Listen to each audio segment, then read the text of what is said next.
ലാൽ സലാം. പ്രിയപ്പെട്ട സഖാക്കളെ, ഇടതുപക്ഷം ഹൃദയപക്ഷം നവമാധ്യമ കൂട്ടായ്മ നമ്മുടെ ട്രഷററും മുൻ സെക്രട്ടറിയുമായ ഗിരീഷ് സഖാവ് പറഞ്ഞതുപോലെ ഈ ഭരണസമിതി തുടങ്ങിയതിന് ശേഷം നമ്മൾ മാസം തോറും നടത്തിവരുന്ന ഇന്ത്യയിലെ ആദ്യത്തെ കമ്മ്യൂണിസ്റ്റ് പതികരെ പരിചയപ്പെടുത്തുന്ന ഒരു ക്ലാസ്സാണ് ഇന്നിവിടെ നടക്കുന്നത്. ഇത്തരത്തിൽ ഒരു വേദി എനിക്ക് ഒരുക്കി തന്ന ഇടതുപക്ഷം ഹൃദയപക്ഷം നവമാധ്യമ കൂട്ടായ്മയുടെ ഭരണസമിതി അംഗങ്ങൾ, കേന്ദ്ര കമ്മിറ്റി അംഗങ്ങൾ, അതുപോലെ തന്നെ എൻ്റെ പ്രിയരിൽ പ്രിയരായ നമ്മുടെ ഗ്രൂപ്പിൻ്റെ ചലനശക്തികളായ എൻ്റെ പ്രിയപ്പെട്ട സഹസഖാക്കളെ, ആദ്യമേ നിങ്ങൾക്കെല്ലാം എൻ്റെ വിപ്ലവ അഭിവാദ്യങ്ങൾ.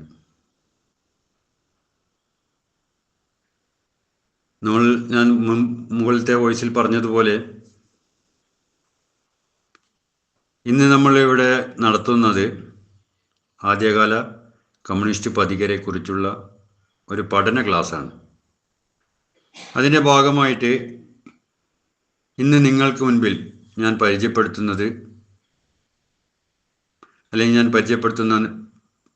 ആഗ്രഹിക്കുന്ന നേതാവ് MA റസൂൽ, അതായത് മുഹമ്മദ് അബ്ദുള്ള റസൂൽ. നമുക്കറിയാം, ഇന്ത്യൻ കമ്മ്യൂണിസ്റ്റ് പ്രസ്ഥാനത്തിൻ്റെ വളർച്ച കൈവരിക്കുന്നതിൽ വലിയ പങ്ക് വഹിച്ച നേതാവിൻ്റെ ജീവിതത്തെക്കുറിച്ചാണ് ഞാൻ ഇന്ന് ചെറിയ രീതിയിൽ, കഴിഞ്ഞ തവണത്തെ പോലെ ദീർഘമായി പറയാതെ വളരെ ചുരുങ്ങിയ വാക്കുകൾ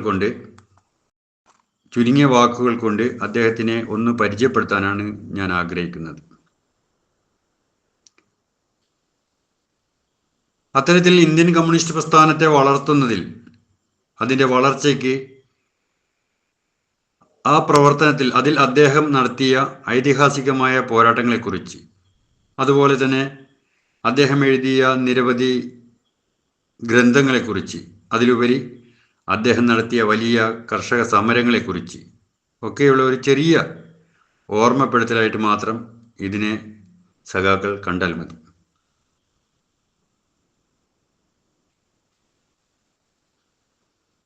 കാരണം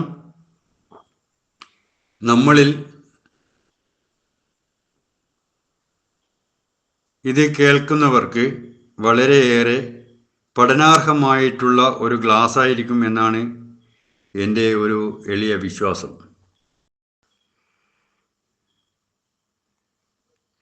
കാരണം ഗിരീഷ് സഖാവ് മുകളിൽ പറഞ്ഞതുപോലെ, സ്വാഗത ഭാഷണത്തിൽ പറഞ്ഞതുപോലെ, നമുക്ക് AKG EMS Krishnapillai, EK Nayanar, VS Achuthanandan, ഇങ്ങനെ നിരവധി നമ്മുടെ കേരളത്തിലെ വിപ്ലവ പോരാളികൾ, പാട്യം ഗോപാലൻ, അഴീക്കോടൻ രാഘവൻ, ചടയൻ ഗോവിന്ദൻ, CH കണാരൻ, ഒത്തിരി നേതാക്കളെക്കുറിച്ച് നമ്മൾ കേട്ടും അറിഞ്ഞും പഠിച്ചും വളർന്നു വന്നവരാണ്. എന്നാൽ നമുക്കറിയാം, തലമുറകൾക്ക് മുൻപ്, നൂറ്റാണ്ടുകൾക്ക് മുൻപ്, ഇന്ത്യൻ സ്വാതന്ത്ര്യത്തിൻ്റെ എത്രയോ വർഷങ്ങൾക്ക് മുൻപ് തന്നെ ഇന്ത്യയിലെ ജനങ്ങളുടെ സ്വാതന്ത്ര്യത്തിനും ലോക ജനങ്ങളുടെ സ്വാതന്ത്ര്യത്തിനും സമത്വത്തിനും വേണ്ടി, അവരുടെ ജീവിതത്തിന് വേണ്ടി, അവരുടെ ജീവിതയാത്രയ്ക്ക് വേണ്ടി ഒരുപാട് ക്ലേശങ്ങൾ അനുഭവിച്ച നിരവധി സഖാക്കൾ നമുക്കുണ്ടായിട്ടുണ്ട്. അത്തരത്തിൽ ഉള്ള സഖാക്കളെക്കുറിച്ച് നമ്മൾ അറിഞ്ഞിരിക്കേണ്ടത് നമ്മുടെ ഇന്നത്തെ ജീവിതയാത്രയിൽ വളരെ അഭികാമ്യമാണ് എന്നാണ് ഞാൻ കരുതുന്നത്. എൻ്റെ പ്രിയ സഖാക്കളും അത് കരുതുന്നു എന്ന് ഞാൻ വിചാരിക്കുകയാണ്. കാരണം ഇന്നത്തെ ഈ രാഷ്ട്രീയ സാഹചര്യത്തിൽ ഇടതുപക്ഷം മൂന്നാമത് അധികാരത്തിൽ വരേണ്ട ഈ കാലഘട്ടത്തിൽ അതിനെ തുരങ്കം വെക്കുവാൻ രാഷ്ട്രീയ കോമരങ്ങൾ, വർഗീയ കോമരങ്ങൾ ഉറഞ്ഞു തുള്ളുന്ന ഈ കാലഘട്ടത്തിൽ ജാതിക്കും മതത്തിനും അപ്പുറം മനുഷ്യ സഹജമായ ജീവിതത്തിന് വേണ്ടി, അവരുടെ വ്യക്തി സ്വാതന്ത്ര്യത്തിന് വേണ്ടി, തൊഴിൽ സ്വാതന്ത്ര്യത്തിന് വേണ്ടി, അവരുടെ സാമൂഹിക ചിന്താഗതി വളർത്തിയെടുക്കുന്നതിന് വേണ്ടി നിരവധി പോരാട്ടങ്ങൾ നടത്തിയ സഖാക്കളെക്കുറിച്ചുള്ള ഒരു പുസ്തകമാണ് ഇന്ത്യൻ കമ്മ്യൂണിസ്റ്റ് പതികർ, അല്ലെങ്കിൽ ഇന്ത്യൻ കമ്മ്യൂണിസ്റ്റ് പ്രസ്ഥാനം ആദ്യ പതികർ എന്നുള്ളത്. അതിൽ നിന്നുള്ള ചെറിയ ഒരു ഏടാണ് സഖാവ് MA റസൂൽ അഥവാ മുഹമ്മദ് അബ്ദുള്ള റസൂൽ. ഇതിനെക്കുറിച്ച് നിങ്ങൾക്ക് അറിയണമെങ്കിൽ ഗൂഗിളിൽ നിങ്ങൾ MA റസൂൽ എന്ന് അടിച്ചാൽ അദ്ദേഹത്തിൻ്റെ ചെറു ലഘു വിവരണം നിങ്ങൾക്ക് ലഭിക്കുന്നതാണ്. അതുകൊണ്ട് തന്നെ പഴയ സഖാക്കൾ നടത്തിയ സമരത്തിൻ്റെ, പോരാട്ടത്തിൻ്റെ, ത്യാഗത്തിൻ്റെ കഥകൾ നമുക്ക് അല്പം കേൾക്കാമല്ലോ അല്ലേ? സഖാവ് അബ്ദുള്ള റസൂൽ, MA റസൂൽ എന്ന് നിങ്ങൾക്ക് ഗൂഗിൾ സെർച്ച് ചെയ്താൽ അദ്ദേഹത്തെക്കുറിച്ച് മനസ്സിലാക്കാൻ കഴിയുമെന്ന് ഞാൻ പറഞ്ഞു. അതോടൊപ്പം തന്നെ ഞാൻ എന്നാൽ കഴിയുന്ന രീതിയിൽ നിങ്ങൾക്ക് അദ്ദേഹത്തെ പരിചയപ്പെടുത്താനാണ് ശ്രമിക്കുന്നത്. ബംഗാളിലെ ആദ്യ കമ്മ്യൂണിസ്റ്റ് കർഷക നേതാക്കളിൽ വളരെയേറെ പ്രധാനപ്പെട്ട ഒരാളായിരുന്നു സഖാവ് സഖാവ് M അബ്ദുള്ള റസൂൽ. സ്വാതന്ത്ര്യ സമര സേനാനി, പത്രപ്രവർത്തകൻ, പ്രഗത്ഭനായ മന്ത്രി എന്നീ നിലകളിലൊക്കെ അദ്ദേഹം നല്ല പ്രശസ്തി നേടിയ ഒരു സഖാവ്. അദ്ദേഹം 1903 ജൂൺ 10 ബർദാനിലാണ് ജനിച്ചത്. അദ്ദേഹത്തിൻ്റെ കുടുംബത്തെക്കുറിച്ച് പറയുകയാണെങ്കിൽ അദ്ദേഹത്തിൻ്റെ മാതാപിതാക്കൾ സൂഫിയ ബത്തൂൻ, അബ്ദുൽ ഖാദർ എന്നിവരായിരുന്നു അദ്ദേഹത്തിൻ്റെ മാതാപിതാക്കൾ.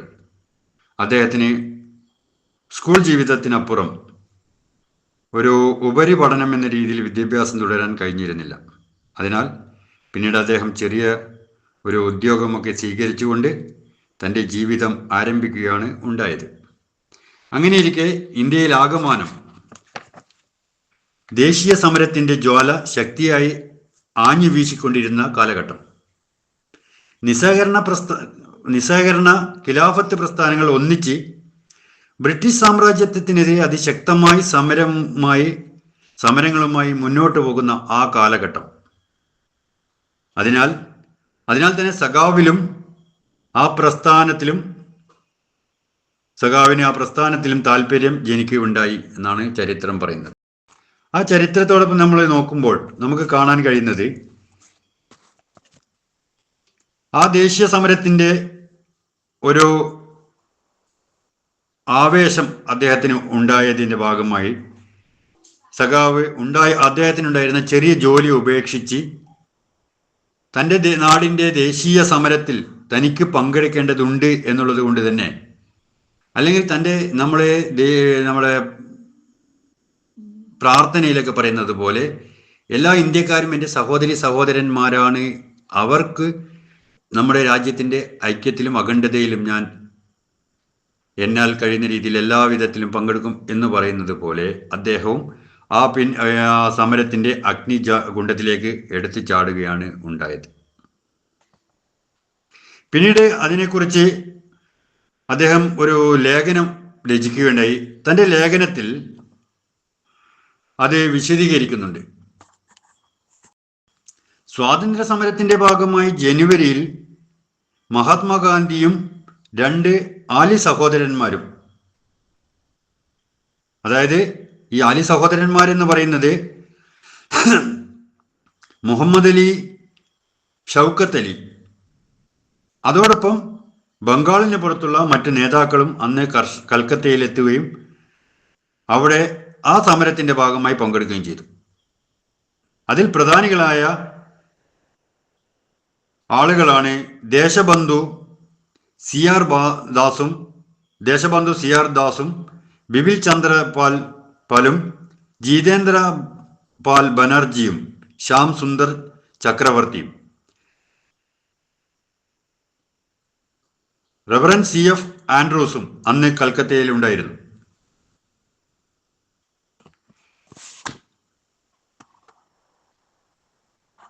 കൽക്കത്തയിലെ ഒരു പ്രദേശമായ മിർസാപൂരിൽ ഒരു പാർക്ക് ഉണ്ടായിരുന്നു.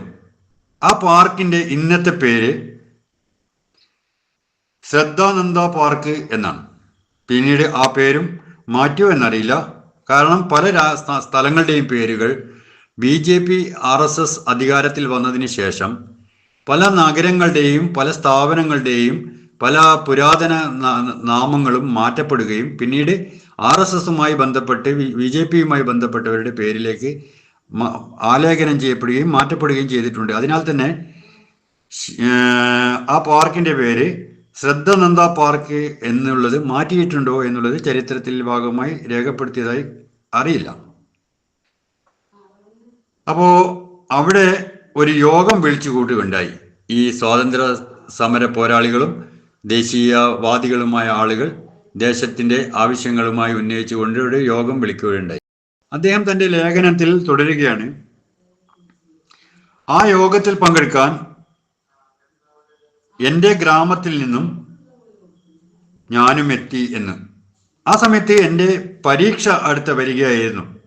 എനിക്ക് സംശയമായി. ഞാൻ പരീക്ഷ എഴുതണോ വേണ്ടയോ എന്ന കാര്യത്തിലായിരുന്നു എനിക്ക് ആശങ്ക.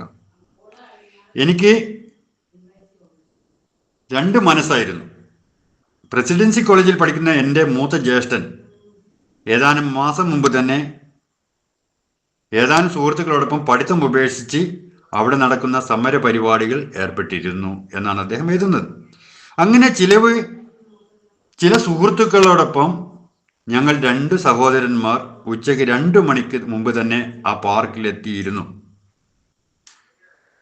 അവിടെ യോഗം 5 മണിക്ക് മാത്രമാണ് തുടങ്ങുകയുള്ളൂ എന്ന് ഞങ്ങൾക്ക് അറിയാമായിരുന്നു എന്നാണ് അബ്ദുള്ള റസൂൽ തന്റെ ലേഖനത്തിൽ വിവരിക്കുന്നത്. ആ ലേഖനം തുടരുകയാണ്. പക്ഷേ ആ യോഗത്തിൽ പങ്കെടുത്താൽ 5 മണിക്ക് പോയാൽ വളരെ ദൂരെയാകുന്നതിനാൽ തന്നെ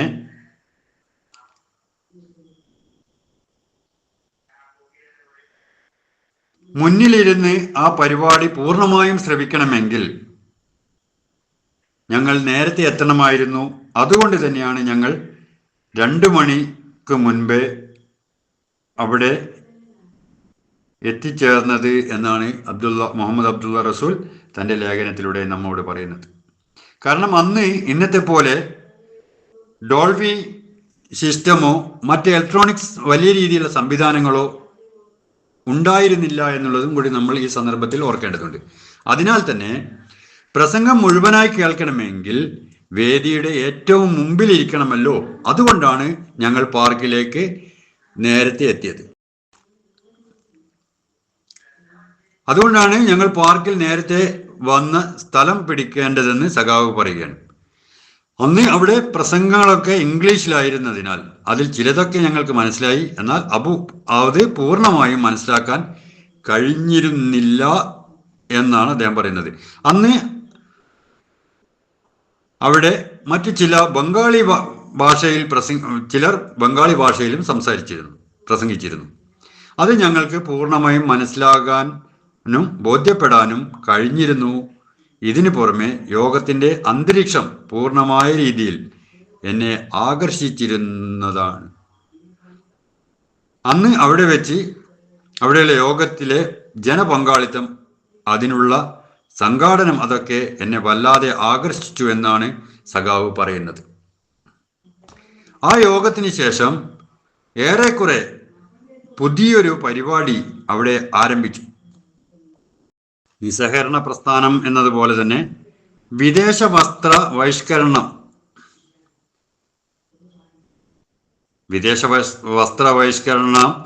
വിദേശ വസ്ത്രം കത്തിക്കാനുള്ള ഗാന്ധിജിയുടെ ആഹ്വാനത്തിന് അവിടെ കാര്യമായ ഒരു പ്രതികരണം ഉണ്ടായില്ല. എന്നാൽ അതിനുശേഷം ദേശബന്ധു വാചാലവും വികാര തീവ്രവുമായ പ്രസംഗത്തിന് ശേഷം ധാരാളം ആളുകൾ, അവിടെ കൂടിയ ധാരാളം ആൾക്കാര് വിദേശ വസ്ത്രം ഉപേക്ഷിച്ചു. അത് അവിടെ കുന്നുകൂട്ടപ്പെട്ടു. അദ്ദേഹം വീണ്ടും ഓരോ കാര്യങ്ങൾ ഇങ്ങനെ പറയുകയാണ്. അതിന് മുൻപ് തന്നെ നാടൻ മില്ലുകളിൽ നിർമ്മിച്ച തുണികളാണ് ഉപയോഗിക്കാറുണ്ടായിരുന്നത്. അതുകൊണ്ട് തന്നെ എൻ്റെ കയ്യിൽ ആകെ വിദേശ നിർമ്മിതമായ ഒരു തുവാല മാത്രമാണ് ഉണ്ടായിരുന്നത്. ഞാനത് അന്ന് അവിടെ വെച്ച് അവിടെയുള്ള ആ വിദേശ വസ്ത്ര കൂമ്പാരത്തിലേക്ക് വലിച്ചെറിഞ്ഞു. ആ സമരത്തോട് ഐക്യദാർഢ്യം പ്രഖ്യാപിച്ചു.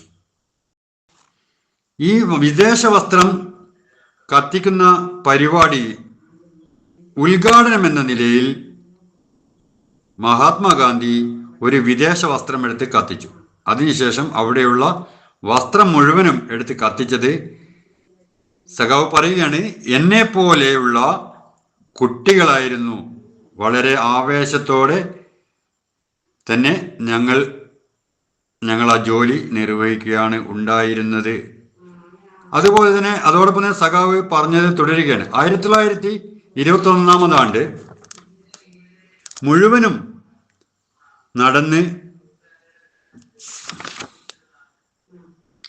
1921 ആണ്ട് മുഴുവൻ നടന്ന് ബ്രിട്ടീഷ് വിരുദ്ധ പ്രചരണം ജനങ്ങളുടെ ദേശാഭിമാനവും വികാരവും തട്ടി ഉണർത്താൻ വലിയ രീതിയിൽ ഞങ്ങളെ സഹായിച്ചു എന്നാണ്. പ്രസ്ഥാനത്തിൻ്റെ സന്ദേശം രാജ്യത്തിൻ്റെ ഓരോ കോണിലും അതിലൂടെ പ്രചരിക്കപ്പെട്ടു. പലതരം ജോലികളിൽ ഏർപ്പെട്ട ജനങ്ങൾ അതിൽ നിന്നൊക്കെ വിട്ടുനിന്നുകൊണ്ട് പ്രസ്ഥാനത്തിൻ്റെ ഈ സമര പോരാട്ടത്തിൽ പങ്കെടുക്കാനാണ് ഉണ്ടായത്.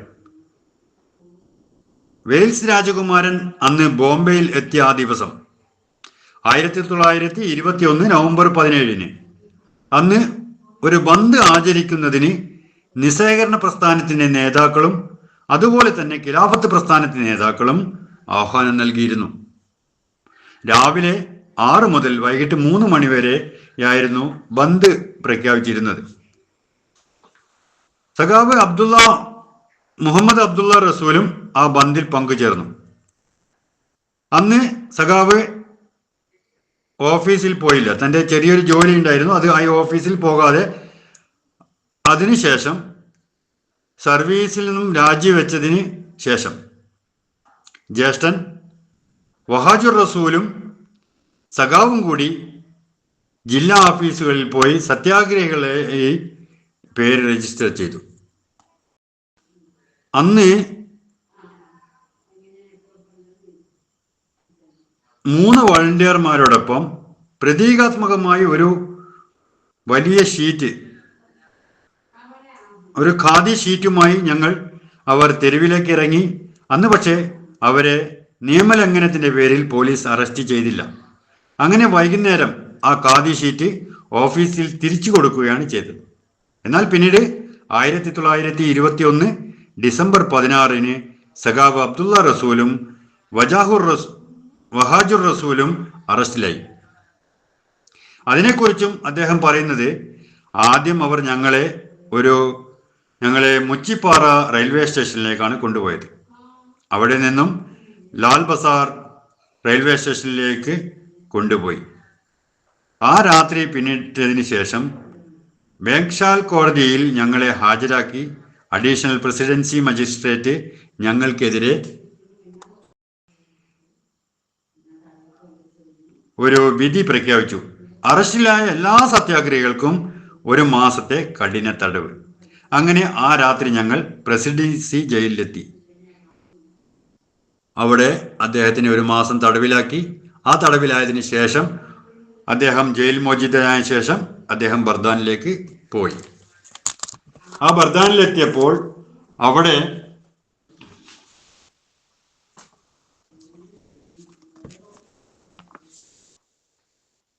മുഹമ്മദ് അബ്ദുള്ള റസൂൽ ബർദാനിലേക്ക് പോയതിനു ശേഷം ബർദാനിൽ വെച്ച് അവിടുത്തെ ജില്ലാ ഖിലാഫത്ത് നേതാക്കളെയും കോൺഗ്രസ് നേതാക്കളെയും കണ്ട് കാര്യങ്ങളുമായി ചർച്ച നടത്തി. തങ്ങളുടെ കൂടെ പ്രവർത്തിക്കാൻ ഖിലാഫത്ത് കമ്മിറ്റി സെക്രട്ടറി അദ്ദേഹത്തെ ക്ഷണിച്ചു. അത് അദ്ദേഹത്തിന് ഏറെ സമ്മതമായിരുന്നു. അതിൻ്റെ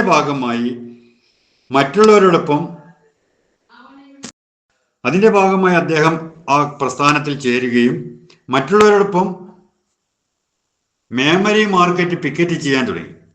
തങ്ങളുടെ പ്രവർത്തനങ്ങളിൽ സഹകരിക്കാൻ അദ്ദേഹം ആ പ്രദേശത്തെ വിദ്യാർത്ഥികളോടും അഭ്യർത്ഥിച്ചു. അങ്ങനെ വിദ്യാർത്ഥികളോട് ആ സമരത്തിൻ്റെ ഭാഗമാകാൻ അഭ്യർത്ഥിച്ചതിൻ്റെ ഭാഗമായി അവിടെ നിന്നും ധാരാളം വിദ്യാർത്ഥികളും ഇദ്ദേഹം കൂട്ടരും നടത്തിക്കൊണ്ടിരുന്ന പിക്കറ്റിൽ പങ്കെടുത്തു തുടങ്ങി. മേമരി മാർക്കറ്റ് പ്രദേശത്തെ പ്രധാന സംഭവമായി മാറി ആ പിക്കറ്റിംഗ്. അതിനുശേഷം അദ്ദേഹം ഫെബ്രുവരി മധ്യത്തിൽ പിക്കറ്റിങ്ങിനായി മറ്റൊരു സംഘം വിദ്യാർത്ഥികളെ സംഘടിപ്പിക്കാൻ സ്കൂളിലേക്ക് പോവുകയുണ്ടായി. അവിടുത്തെ ഹെഡ് മാസ്റ്ററിൽ നിന്നാണ് അവർ അറിഞ്ഞത് പിന്നെ മഹാത്മാഗാന്ധി നിയമലംഘന പ്രസ്ഥാനം നിർത്തിവെച്ചത് മനസ്സിലാക്കിയത്. മുഹമ്മദ് റസൂൽ തൻ്റെ ലേഖനത്തിൽ തുടരുകയാണ്, ആ വിവരം തന്നെ ഞെട്ടിച്ചു കളഞ്ഞുവെന്നാണ് തൻ്റെ ലേഖനത്തിൽ സഖാവ് മുഹമ്മദ് അബ്ദുള്ള റസൂൽ രേഖപ്പെടുത്തിയത്. 1922 ആയപ്പോഴേക്കും ബർദാനിൽ ഖിലാഫത്ത് പ്രസ്ഥാനത്തിൻ്റെ നേതാവായി അദ്ദേഹം വലിയ രീതിയിൽ അറിയപ്പെടുകയുണ്ടായി. ആ വർഷം ബർദാൻ ജില്ലാ ഖിലാഫത്ത് കമ്മിറ്റി സെക്രട്ടറിയായി അദ്ദേഹം പ്രവർത്തിച്ചു. അതേ വർഷം തന്നെ ബംഗാൾ പ്രവിശ്യ കോൺഗ്രസ് കമ്മിറ്റി അംഗമായും അദ്ദേഹം ഒരേ സമയത്ത് തന്നെ തിരഞ്ഞെടുക്കപ്പെട്ടു എന്നുള്ളതും കൂടി നമ്മൾ ഓർക്കണം. 1922 വടക്കൻ ബംഗാളിലെ അത്രേയ നദിയിൽ വലിയ രീതിയിലുള്ള വെള്ളപ്പൊക്കം ഉണ്ടായി. ആ വെള്ളപ്പൊക്കത്തിൻ്റെ അതുമൂലം കൊടുതി അനുഭവിക്കുന്നവരെ സഹായിക്കുന്നതിൽ മുഹമ്മദ് അബ്ദുള്ള റസൂൽ വലിയ രീതിയിലുള്ള പങ്കാളിത്തമാണ് നടത്തിയത് എന്ന് ചരിത്രം രേഖപ്പെടുത്തുന്നുണ്ട്. ഇസ്ലാമിക ചരിത്രം പഠിക്കണമെന്ന മോഹം അദ്ദേഹത്തിനുണ്ടായി. അതിൻ്റെ ഭാഗമായി മുഹമ്മദ് അബ്ദുള്ള റസൂൽ ലാഹോറിലേക്ക് പോവുകയുണ്ടായി. 1926 മുതൽ 29 വരെ 3 വർഷക്കാലം അദ്ദേഹം അവിടെ താമസിച്ചു. വിവിധ മതങ്ങളെ താരതമ്യം ചെയ്തുകൊണ്ടുള്ള പഠനവും അവിടെ വെച്ച് അദ്ദേഹം നടത്തുകയുണ്ടായി.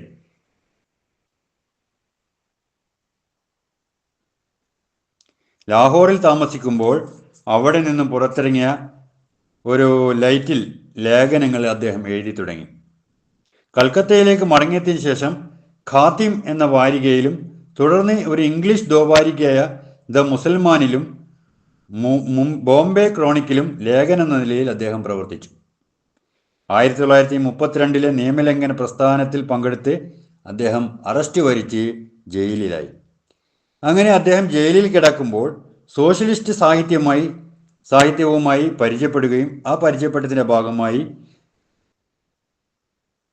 അതും സോഷ്യലിസ്റ്റ് ചിന്താഗതിക്കാരുമായുള്ള ചർച്ചയും അദ്ദേഹത്തിൽ സോഷ്യലിസ്റ്റ് ആശയങ്ങളുമായി ബന്ധപ്പെട്ട് പ്രവർത്തിക്കുന്നവരും സോഷ്യലിസ്റ്റ് സാഹിത്യവുമായി ബന്ധപ്പെട്ടതിൻ്റെ ഭാഗമായി സോഷ്യലിസ്റ്റ് ചിന്താഗതിക്കാരുമായുള്ള ചർച്ചയും സോഷ്യലിസ്റ്റ് ആശയഗതിയിൽ അദ്ദേഹത്തെ ആകൃഷ്ടനാക്കി. അതാണ് 1937-39 കാലത്ത് ദി കോമ്രേഡ് എന്ന ഇംഗ്ലീഷ് വാരികയെ പ്രസിദ്ധീകരിക്കാൻ അദ്ദേഹത്തിന് പ്രചോദനം നൽകിയത്. 1938 അദ്ദേഹം കമ്മ്യൂണിസ്റ്റ് പാർട്ടിയിൽ അംഗമായി.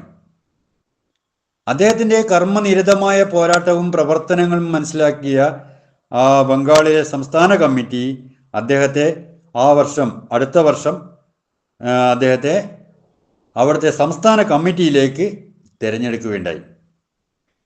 അതിൻ്റെ ഭാഗമായി സംസ്ഥാന കമ്മിറ്റിയിൽ അംഗമാവുകയും പാർട്ടിയിൽ അംഗമായതിൻ്റെ ഭാഗമായി അദ്ദേഹം പാർട്ടിയിൽ അംഗമായപ്പോൾ കർഷക രംഗത്ത് പ്രവർത്തിക്കാനാണ് അദ്ദേഹത്തോട് പാർട്ടി നിർദ്ദേശിച്ചത്.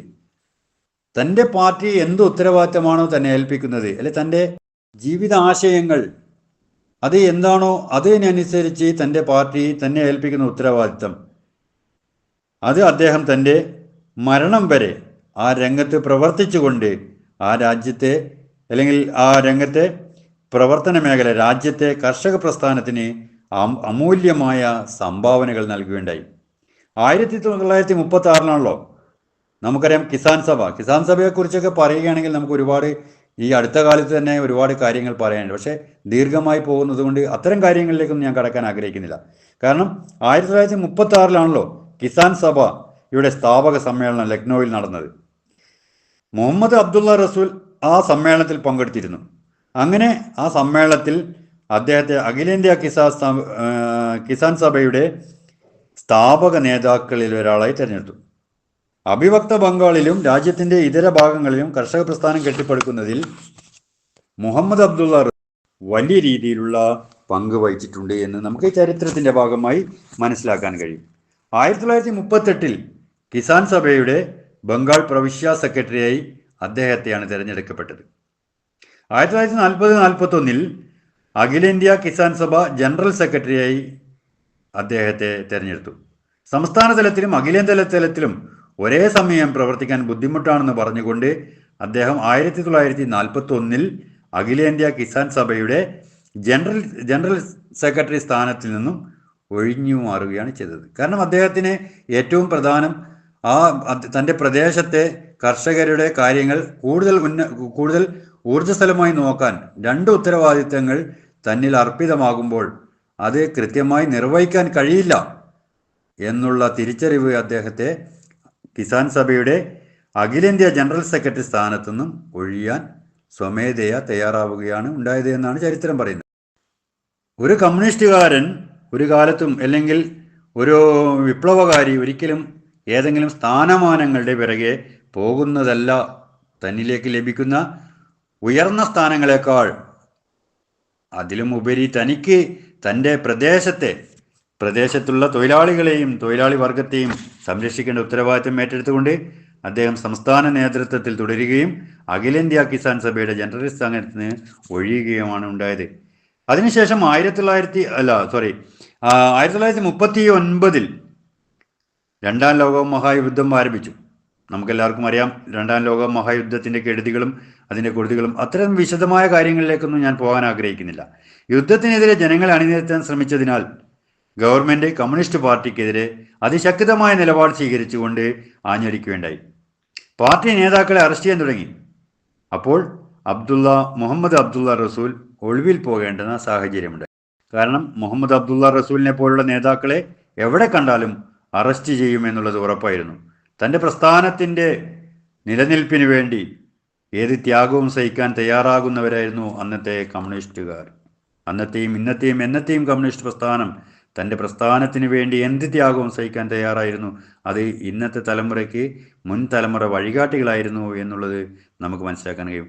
അങ്ങനെ 1941 യുദ്ധത്തോടുള്ള സമീപനത്തിൽ മാറ്റം വരുത്തിയതോടെ പാർട്ടിയുടെ മേലുള്ള നിരോധനം ബ്രിട്ടീഷ് ഗവൺമെൻറ് പിൻവലിച്ചു.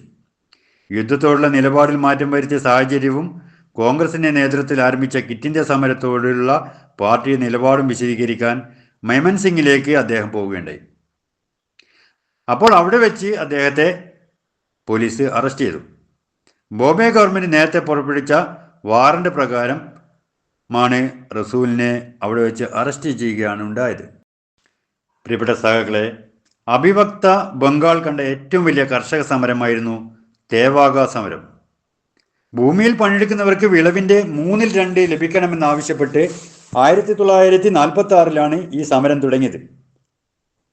നമുക്കറിയാം തൊഴിലാളികൾക്കിടയിൽ ഹിന്ദു, മുസ്ലിം, ഗിരിവർഗക്കാർ ഇങ്ങനെയുള്ള തൊഴിലാളികളായിരുന്നു അന്ന് കൂടുതലുണ്ടായിരുന്നത്. അതിൽ മുസ്ലിങ്ങളും ഗിരിവർഗക്കാരായ കൃഷിക്കാർ ഇടതിങ്ങി പാർക്കുന്ന പ്രദേശങ്ങളിലായിരുന്നു സമരകേന്ദ്രങ്ങൾ. ദിനാജ്പൂർ, രംഗ്പൂർ, ജയ്പാൽഗുരി, 24 ഫർഗാനയുടെ തീരപ്രദേശങ്ങൾ, കുൽന, മൈമൻസിംഗിൻ്റെ കിഴക്കൻ ജില്ലകൾ എന്നിവിടങ്ങളിലാണ് പ്രധാനമായും സമരങ്ങൾ നടന്നിരുന്നത്. അധികാര കൈമാറ്റത്തിന് ശേഷവും തുടർന്ന് ആ സമരത്തിൻ്റെ പ്രധാന നേതാവായിരുന്നു മുഹമ്മദ് അബ്ദുള്ള റസൂൽ. അതുകൊണ്ട് തന്നെ സമരം നടക്കുമ്പോൾ ഈ സമരങ്ങൾ നടക്കുന്ന പ്രദേശങ്ങളിലൊക്കെ അദ്ദേഹം ദൈനംദിനം അല്ലെങ്കിൽ ഇടവിട്ടെങ്കിലും സഞ്ചരിച്ച് അവിടുത്തെ കാര്യഗതികളെക്കുറിച്ച് മനസ്സിലാക്കുകയും തൊഴിലാളികൾക്ക് ഈ സമരത്തോടുള്ള ആവേശം വർദ്ധിപ്പിക്കാൻ ആവശ്യമായ കാര്യങ്ങൾ പഠിപ്പിക്കുകയും ചെയ്തിരുന്നത് മുഹമ്മദ് അബ്ദുള്ള റസൂലായിരുന്നു എന്ന് നമുക്ക് ചരിത്രത്തിൻ്റെ ഭാഗമായി കാണാൻ കഴിയും. അതിനു മുൻപ് 1942 ഒക്ടോബറിൽ ബംഗാളിൻ്റെ ചില ഭാഗങ്ങളിൽ വെള്ളപ്പൊക്കം വമ്പിച്ച കെടുതികൾ വാരി വിതച്ചു. ദുരിതാശ്വാസ പ്രവർത്തനങ്ങൾ സംഘടിപ്പിക്കുന്നതിനായി ഒരു ദുരിതാശ്വാസ കമ്മിറ്റി തന്നെ സംഘടിപ്പിച്ചു. കമ്മിറ്റിയിലെ പ്രധാനി എന്ന നിലയിൽ ചിറ്റാഗോങ്, കൊണ്ടായി, 24 ഫർഗാനകൾ എന്നിവിടങ്ങളിൽ അദ്ദേഹം സന്ദർശനങ്ങൾ നടത്തി. 1943 ബംഗാൾ ക്ഷാമകാലത്തും അദ്ദേഹം ദുരിതാശ്വാസ പ്രവർത്തനങ്ങളിൽ ഏർപ്പെട്ടിരുന്നു എന്നുള്ളത് നമുക്ക് കാണാൻ കഴിയും.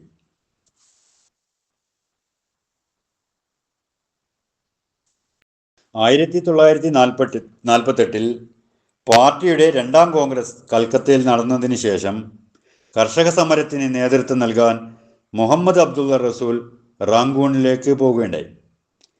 1948 മാർച്ച് 26 ഗവൺമെൻറ് ബംഗാളിൽ കമ്മ്യൂണിസ്റ്റ് പാർട്ടിയെ നിരോധിച്ചു. കമ്മ്യൂണിസ്റ്റ് കർഷക പ്രസ്ഥാനത്തിനെതിരായ കടന്നാക്രമണം ബർമ്മയിലും ആരംഭിച്ചു.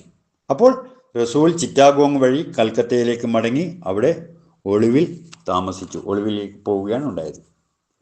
1948 24 ഫർഗാന ജില്ലയിലെ സുന്ദർവനത്തിൽ ഗവൺമെൻറ്റും സെമീന്ദാറും ചേർന്ന് കൃഷിക്കാരുടെ മേൽ അതിനീചമായ ആക്രമണം കെട്ടയച്ചു വിട്ടു. തൊഴിലാളികളായ കൃഷിക്കാരുടെ മേൽ അതിനീചവുമായ ആക്രമണം കെട്ടയച്ചു വിട്ടു എന്നത് അറിഞ്ഞ അബ്ദുള്ള റസൂൽ അവിടേക്ക് ഓടിയെത്തുകയാണ് ഉണ്ടായത്.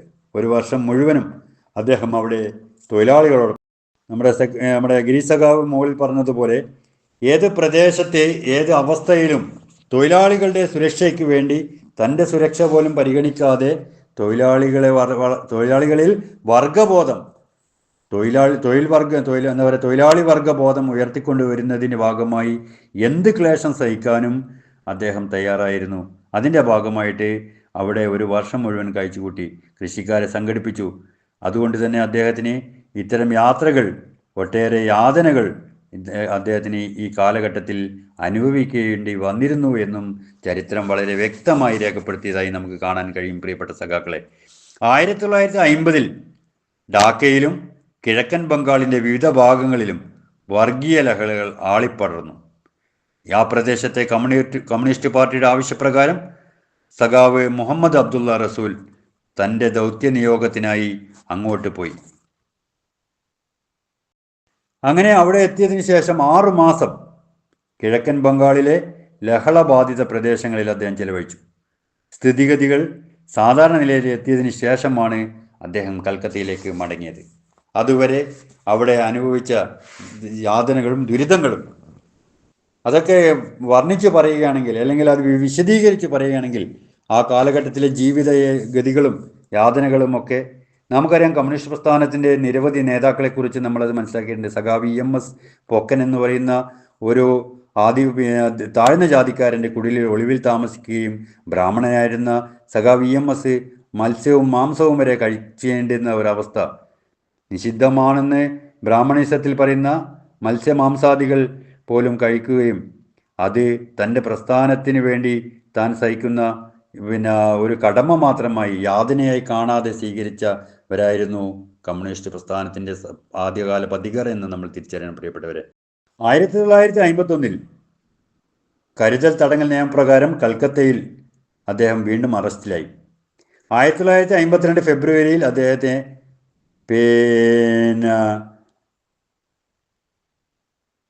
ജയിൽ മോചിതനാക്കുകയുണ്ടായത്. അറസ്റ്റിലാവുന്നതിന് മുൻപ് സന്താൾ കലാപത്തിൻ്റെ 125 വർഷം ആഘോഷിക്കാൻ പാർട്ടി തീരുമാനിച്ചിരുന്നു. ജയിലിലെത്തിയപ്പോൾ കലാപത്തെക്കുറിച്ച് അദ്ദേഹം ഒരു പുസ്തകം എഴുതി. കലാപത്തിൻ്റെ പ്രാധാന്യം അതിൽ അദ്ദേഹം എടുത്തുകാട്ടി. 1959 ഭക്ഷ്യസമരകാലത്ത് BC റോയ് ഗവൺമെൻറ് അദ്ദേഹത്തെ അറസ്റ്റ് ചെയ്തു. ഇന്ത്യ ചൈന അതിർത്തി സംഘട്ടത്തിന് ശേഷം 1962 മുഹമ്മദ് അബ്ദുള്ള റസൂൽ അറസ്റ്റിലാവുകയുണ്ടായി. മൊത്തം അദ്ദേഹം 5 വർഷം ജയിലിൽ കിടന്നു. 6 വർഷം അദ്ദേഹം ഒളിവിലും ജീവിച്ചു. അതൊക്കെയായിരുന്നു കമ്മ്യൂണിസ്റ്റ് പ്രസ്ഥാനം. ഇന്ന് നമ്മൾ കാണുന്ന ഈ സാഹചര്യവും ഈ സാന്ദർഭികമായ കാര്യങ്ങൾ പറയുമ്പോൾ ഉണ്ടാകുന്ന സുഖ സൗകര്യങ്ങളും ഒക്കെ ഉണ്ടാകുന്നതിന് മുൻപ് ഈ പ്രസ്ഥാനത്തെ വളർത്തിയെടുക്കുന്നതിൽ ഒത്തിരി പോരാളികൾ വലിയ രീതിയിലുള്ള ത്യാഗങ്ങൾ സഹിച്ചിട്ടുണ്ട്. ഇന്ന് നമ്മൾ പല മാധ്യമങ്ങളുടെയും വാചകങ്ങളിൽ സംശയാധിഷ്ഠമായി ചില കാര്യങ്ങൾ സംസാരിക്കുന്നത് പൊതുവിലും സോഷ്യൽ മീഡിയയിലുമൊക്കെ കാണാം. പക്ഷെ അത്തരത്തിലുള്ള സന്ദർഭങ്ങളിൽ നമ്മൾ വളരെ ഗൗരവത്തോടെ കാണേണ്ടത് ഇതിനേക്കാൾ ഏറെ സഹിച്ച് വന്നവരാണ് നമ്മുടെ മുൻ തലമുറകൾ. ഇതിലുമേറെ ഞങ്ങൾ പണ്ട് പൊരുതി നിന്നതാ, വീണെടുത്തുയർത്തെഴുന്നേറ്റു വന്നതാ എന്നതായിരുന്നു അവരുടെ മുദ്രാവാക്യം. ഇനിയും ഇതിലേറെ സഹിക്കാൻ ഞങ്ങൾ തയ്യാറാണ്, ഇതിലേറെ സഹിച്ചവരാണ് ഞങ്ങൾ എന്ന് പറഞ്ഞവരായിരുന്നു ആദ്യകാല കമ്മ്യൂണിസ്റ്റ് പതികർ. അങ്ങനെ 1951 അദ്ദേഹത്തിനെ അറസ്റ്റ് ചെയ്തു. എന്താ പറയുക, അദ്ദേഹം അറസ്റ്റിലാവുന്നതിന് മുൻപ് സാന്താൾ കലാപത്തിൻ്റെ 125 വാർഷികം ആഘോഷിക്കാൻ പാർട്ടി തീരുമാനിച്ചിരുന്നു. ജയിലെത്തിയപ്പോൾ അദ്ദേഹം കലാപത്തെക്കുറിച്ച് പറഞ്ഞത് ആവർത്തന വിരസതയായതിൽ ക്ഷമിക്കണം. അഭിവക്ത കമ്മ്യൂണിസ്റ്റ് പാർട്ടിക്കകത്ത് തിരുത്തൽവാദത്തിനും പരിഷ്കരണവാദത്തിനുമെതിരെ നടന്ന പോരാട്ടത്തിൽ മുൻപന്തിയിൽ നിന്ന് അദ്ദേഹം പ്രവർത്തിച്ചു. ആ പോരാട്ടത്തിൻ്റെ ഉച്ചകോടിയിൽ CPIM അഥവാ communist party of India Marxist രൂപം കൊണ്ടപ്പോൾ അദ്ദേഹത്തിന് മറ്റൊന്നും ആലോചിക്കേണ്ടിയിരുന്നില്ല, അദ്ദേഹം അതിൽ ചേർന്നു. കാരണം CPIM രൂപവൽക്കരണം മുതൽ അദ്ദേഹം അതിൻ്റെ സംസ്ഥാന കമ്മിറ്റിയിലും സംസ്ഥാന സെക്രട്ടേറിയറ്റിലും അംഗമായി. 1964 പാർട്ടി സംസ്ഥാന സെക്രട്ടറി പ്രമോദ് ദാസ് ഗുപ്ത അറസ്റ്റിലായപ്പോൾ അദ്ദേഹം താൽക്കാലികമായി ആക്ടിംഗ് സെക്രട്ടറിയായും പ്രവർത്തിച്ചു.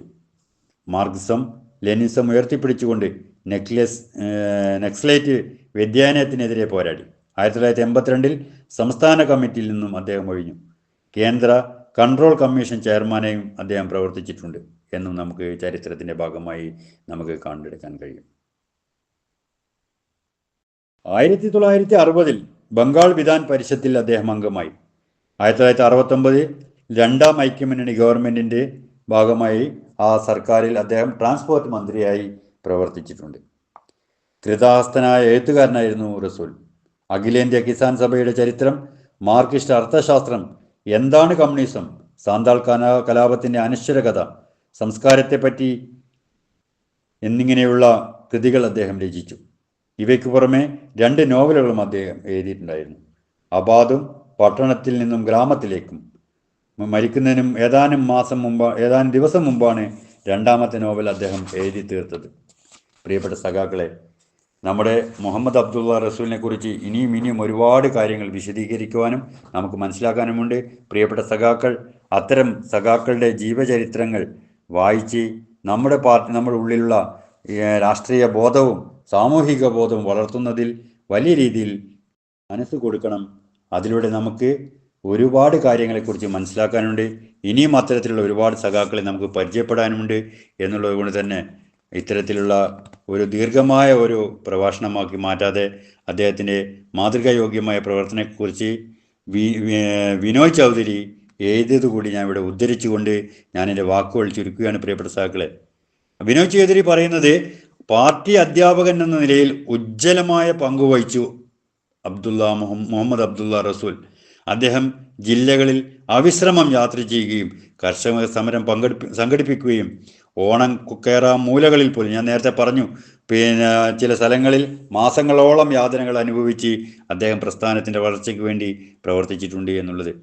അപ്പോൾ അത്തരത്തിൽ ഓണം കുക്കേറ മൂലകളിലും മാസങ്ങളോളം താമസിക്കുകയും കൃഷിക്കാരുമായും കുടിയാന്മാരുമായും ഇടർന്ന് പ്രവർത്തിക്കുകയും തങ്ങളുടെ അവകാശ സംരക്ഷണത്തിന് അടിയുറച്ചു നിൽക്കേണ്ടതിൻ്റെ പ്രാധാന്യം അവരെ ബോധ്യപ്പെടുത്തുകയും ഇതിനൊക്കെ പുറമെ കൃഷിക്കാരെ രാഷ്ട്രീയവൽക്കരിക്കുന്ന പ്രവർത്തനങ്ങളിൽ സംഘടിപ്പിക്കുകയും നിലവിലുള്ള സാമൂഹിക ഘടന പൊളിച്ചു മാറ്റുന്നതിനുള്ള വിപുലമായ സമരത്തെക്കുറിച്ച് അവരെ ബോധ്യപ്പെടുത്തുകയും നിലവിലുള്ള മർദ്ദകവാഴ്ച അവസാനിപ്പിച്ചെങ്കിൽ മാത്രമേ കൃഷിക്കാർക്ക് അവരുടെ അലംഘനീയമായ അവകാശങ്ങൾ നേടിയെടുക്കാൻ കഴിയൂ എന്നവരെ പറ്റി പഠിപ്പിക്കുകയും ചെയ്തിട്ടുണ്ട്. പാർട്ടി അധ്യാപകനും സംഘാടകനും എന്ന നിലയിൽ അദ്ദേഹം നടത്തിയ പ്രവർത്തനമുണ്ടല്ലോ, അത് നമ്മുടെ യുവതലമുറ മാതൃകയായി സ്വീകരിക്കണം എന്നാണ് വിനോയ് ചൗധരി ഒരു ലേഖനത്തിലൂടെ നമുക്ക് പറഞ്ഞു തരുന്നത്. പ്രിയപ്പെട്ട സഖാക്കളെ, സ്വന്തം താല്പര്യങ്ങൾക്കുപരി എന്നും പാർട്ടി താല്പര്യങ്ങൾക്ക് മുൻഗണന നൽകിയ റസൂൽ തിരക്ക് പിടിച്ച രാഷ്ട്രീയ പ്രവർത്തനത്തിനിടയിൽ അദ്ദേഹം തൻ്റെ ലൗകിക ജീവിതവും കുടുംബജീവിതവും പോലും മറന്നു പ്രവർത്തിച്ച ഒരു വ്യക്തിത്വമായിരുന്നു. തൻ്റെ തിരക്ക് പിടിച്ച രാഷ്ട്രീയ പ്രവർത്തനത്തിൽ അദ്ദേഹം വിവാഹം കഴിക്കാൻ പോലും മറന്നുപോയിരുന്നു എന്നാണ് ചരിത്രം ഇവിടെ രേഖപ്പെടുത്തുന്നത്. കൽക്കത്തയിലെ ജഗിയ സ്ട്രീറ്റിൽ ഒരു ഇടുങ്ങിയ മുറിയിൽ പുസ്തകങ്ങൾക്കിടയിലായിരുന്നു അദ്ദേഹത്തിൻ്റെ താമസം. അത്തരത്തിൽ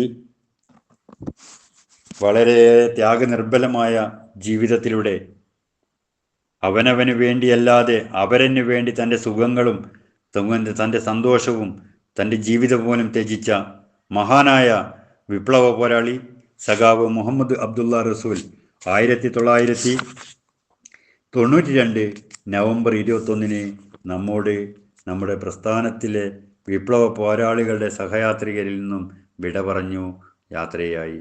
അദ്ദേഹത്തിൻ്റെ ഓർമ്മകൾക്ക് മുൻപിൽ, ജ്വലിക്കുന്ന ഓർമ്മകൾക്ക് മുൻപിൽ ഒരുപിടി രക്തപുഷ്പങ്ങൾ അർപ്പിച്ചുകൊണ്ട് പ്രിയപ്പെട്ട സഖാക്കളെ, എന്നെ ശ്രവിച്ച മുഴുവൻ സഖാക്കൾക്കും അതുപോലെ തന്നെ ഇത്തരം ഒരു വേദി ഒരുക്കി തന്ന ഈ ഗ്രൂപ്പിൻ്റെ ഭരണസമിതി അംഗങ്ങളോടും അതുപോലെ തന്നെ എന്നെ ഇത്രയും ശ്രവിച്ച എൻ്റെ പ്രിയപ്പെട്ട മുഴുവൻ സഖാക്കളോടും അകമഴിഞ്ഞ നന്ദിയും കടപ്പാടും അറിയിച്ചുകൊണ്ട് നമുക്കൊരു സഖാവിനെ അടുത്ത മാസം പരിചയപ്പെടാൻ കഴിയട്ടെ എന്ന് ആശംസിച്ചുകൊണ്ട് ഞാൻ എൻ്റെ വാക്കുകൾ നിർത്തുന്നു. നിങ്ങൾക്ക് എൻ്റെ വിപ്ലവ അഭിവാദ്യങ്ങൾ. ലാൽ സലാം.